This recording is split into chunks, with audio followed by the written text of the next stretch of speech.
राज्य में निशामुक्त अभियान को जोरदार आरंभ करा जायछि।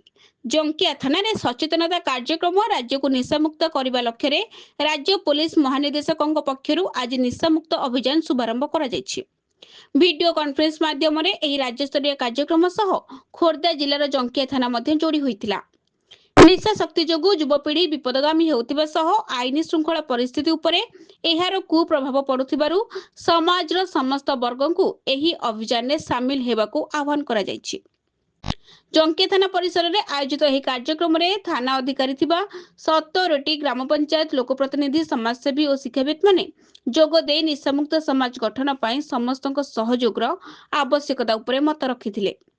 जंकिया थाना अधिकारी समेत थानार समस्त कर्मचारी एही सचेतनता कार्यक्रम में उपस्थित रही निज विरोध में जन सचेतनता सृष्टि करने को संकल्पबद्ध होइतिले। राज्यव्यापी यह अभियान माध्यम युवपीढ़ी को निशारू दूरे एक सुस्थ सुरक्षित और निशामुक्त समाज गठन करने लक्ष्य रखा जायछि। खोर्धारू ज्ञानरंजन दास को रिपोर्ट, सटीक न्यूज।